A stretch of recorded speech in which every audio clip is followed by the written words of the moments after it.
Minasan, McMegane here, and today we're gonna be covering the deck profile for one of the particular right line that was newly released in DBT08, Luquier. In my honest opinion, Luquier was one of those decks that I had a lot of fun playtesting and essentially just building it in general, because it has a balance between a gimmicky mechanic as well as consistency. And let's be real here, this is not Chrono Jet nor some of the other stronger Dark State deck at the moment, but it does have a lot of things going for. And as more support will be added to this particular deck, it's gonna be very fun to see how it's gonna change in a short period of future. So if you guys enjoy this kind of content, consider like, share and subscribe to this channel. I make Vanguard content semi-regularly, as much as I can.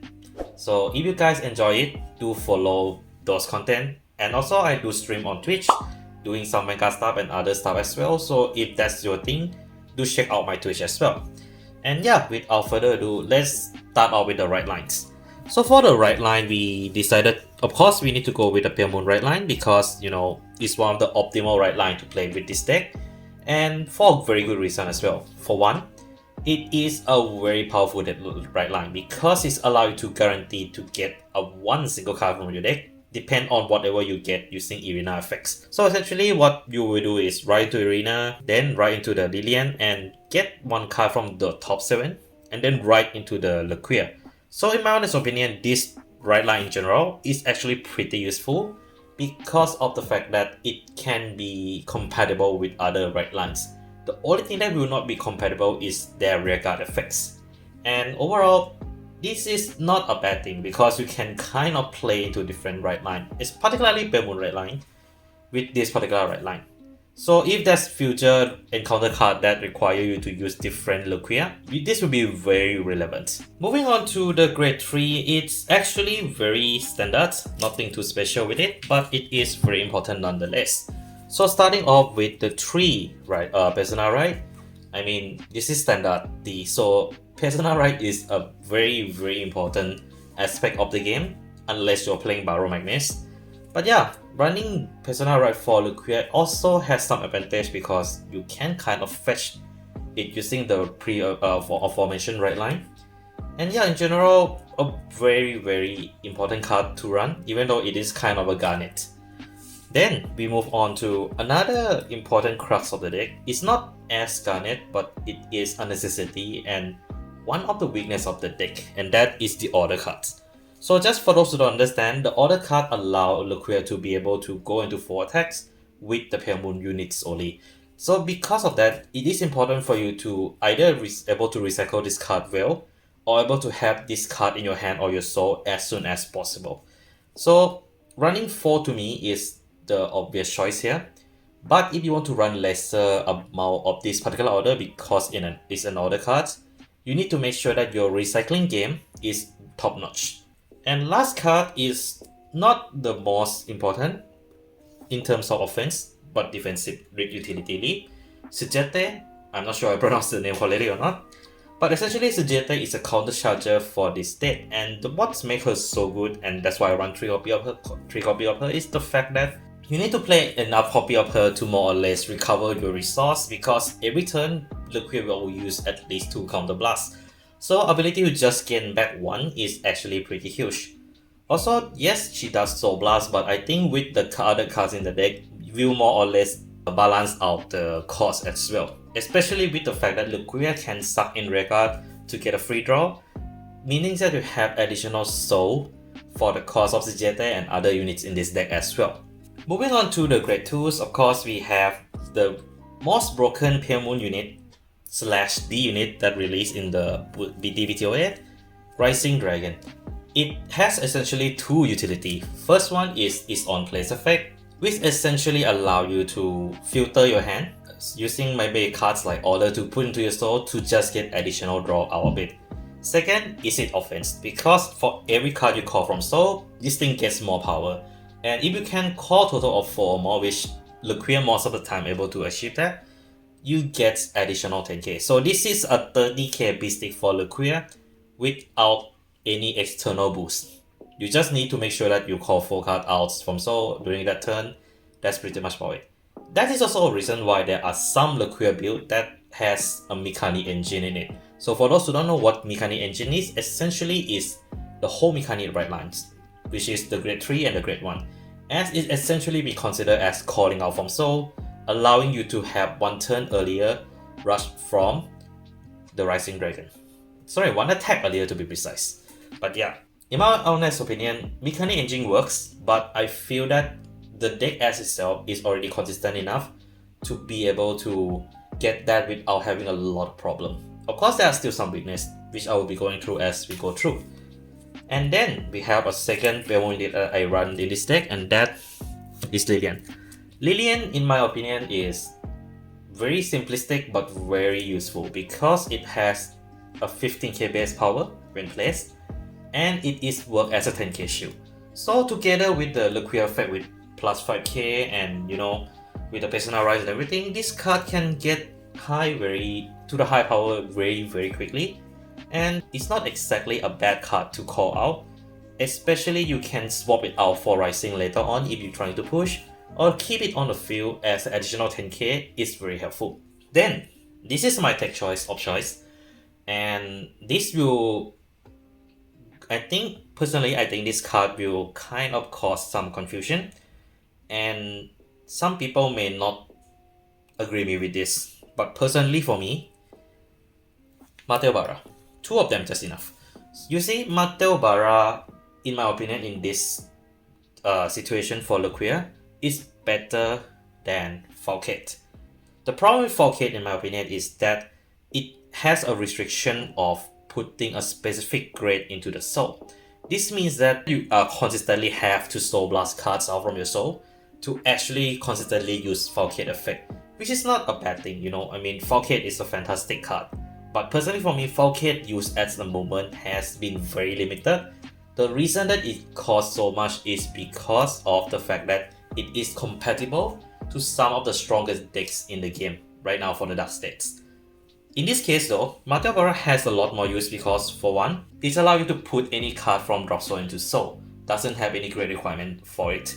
The only grade requirement for effect related to Mateo Barra is the fact it's just plus 10k, which can be ignored for most parts. But the fact is have a similar reason with Lilian in a way that it's a good bait card as well, because the only reason why you use this card are mostly to recycle your order or some of the use you need in the drop zone, put it back to soul to do the recycling. And also, it is on place. It doesn't have any other requirement for it. It's just on place, you can do anything to it. That means that if you got bait, you can bait this out into the prison, call it out, and just do the shenanigans that Luquier can do. And I found that it's a little bit less stressful to run Mateo Barra than Falcate. I mean, like, the case where I can use Mateo Barra, I can use it to a good level of potential and everything. So, in my honest opinion, if you are playing Luquier, try Mateo Barra out. It's gonna be worth your time. Okay, so let's move on to the grade 1, and let's start off with the obvious choice, the PGs. Like I have said before in most of my deck profile video, if you have a elementary sanctitude, do run it. Otherwise, this is fine. Then moving on to the grade 1. So I'm gonna show you all the cards I'm running now first, and I will go through the each reason for each accordingly. So my tech choice for the grade 1 are 1 Irina, 2 Lustful, 2 Breezing Dragon, and 2 Link. If you don't want to run Irina, it is fine. You can replace it with Link, which is a much better unit. But I do decided to run 1 additional Irina just in case I need to use it for the order effects. And also additional Soul Charge can come in handy when you are using Sujete and Breathing Dragon in the same turn.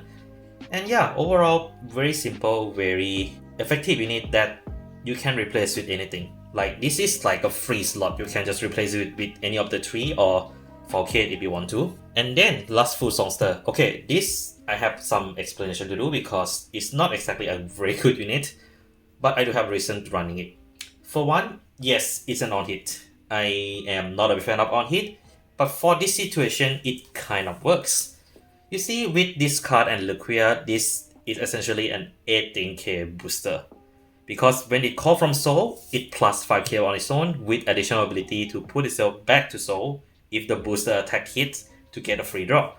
So essentially, this is self-sufficient card that allows itself to be moved into Soul, preventing any control from touching you, and giving you advantage. And also kind of waste opponent hand if the opponent don't want to activate that skill. Because sometimes some player might be obsessed with making you having less advantage, which most of the time it's an effective strategy to kind of like mind trick them into doing it. So then second card, Breathing Dragon. Some people saw the reason why I decided to run just 2 copies because it doesn't really do much other than boost the offense of the deck. In fact, I only used Breathing Dragon during the personal right turn or during at least turn 4 onwards, because of the fact that this card requires Soul Blast. And by turn 3, you won't be able to have enough resource to do that consistently.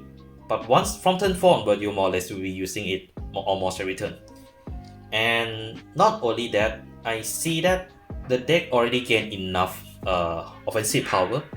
And I see that most of the situation, Breathing Dragon doesn't really need in most of the situation because you can just have this thing, hit it for very hard because most of the time, the Vanguard will not be where your firepower is at. It usually is the last 2 attack, which are normally 2 Rising Dragons. And this does help, but I feel that it is the opposite of what I do with Lilac in my Baron Magnate's decklist, in the sense that, yes, this helps, but Lilac has a lot of firepower to not to be ignored, while this one can be negligible in many of the cases. Still need to run, but I shouldn't run that many copy of it, and that's why I only run 2 copy. Of course, you can just replace Irina for Breathing Dragon as well. This is, like I said, this is a free slot that you can kind of play it with anything you want. And last, but in my honest opinion, very important, Link. Link has a very strong effects of ability to just filter and +1 to Soul, and in my honest opinion, it is a base Soul Charge 1 unit, grade 1, you can get in the Dust State right now. Yes, even more so than Gangunugram, Mikani, and what's the name again? Brainwash Dweller. Mainly because it has a much better utility than those 3. But if you want to go for more firepower, of course you can run Brainwash, you can run other 3 as well. But in my honest opinion, I rather have ability to filter your deck than just 1 RNG Soul Charge. And that's why Link is in my deck. And of course, Link in my honest opinion is a very, very underrated card. In fact, a lot of strong Chronojet decks do run Link as well because it gives you ability to filter. And that's something that I feel shouldn't be ignored. So yeah, very underrated to play. The only reason I already run 2 copy in my deck is because of the fact that I don't have enough copy of Link to play in general. So yeah, Satch. Okay, here comes the last part, and that's the trigger. So of course we are playing Dusted Old Trigger. I decided not to go for Cray Elemental 1 mainly because your Vanguard has already low power to push. This is just for giving a Vanguard a pressure to push in general. Like Luquier attack normally is very shit, and this helps a bit. At least it makes that every attack matters in the Luquier deck, which is something that I'm surprised to see because I did playtest it with Elemental Overtrigger as well. I feel this is a little bit more flexible in this case. And this is a huge word for me as someone who ranked DS Overtrigger as one of the worst Overtrigger ever released. So yeah. Then of course we are running 4 heals. This can be used for replace with effect heal trigger as well, but I don't have enough spare. So the plain trigger it is. And then 6 crit.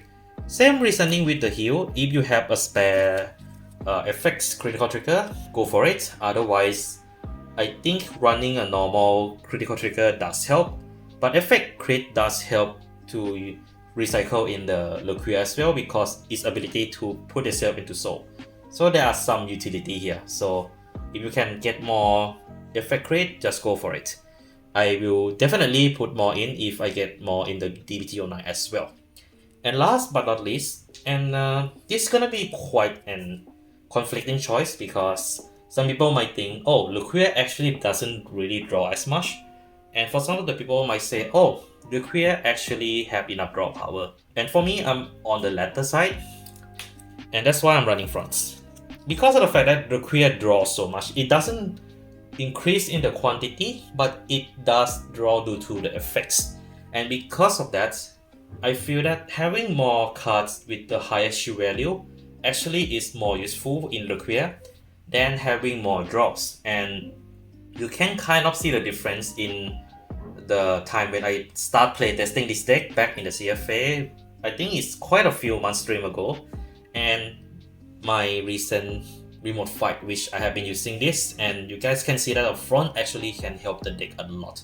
Not only it boosts Vanguard column to be a little bit stronger, it also makes the Rising Dragon column to be even thicker. And that's why I decided not to run the Grand Rental Overtrigger, because I already have this. Might as well just use front to just push the Rising power to a little bit higher so that the opponent have a harder time to guard.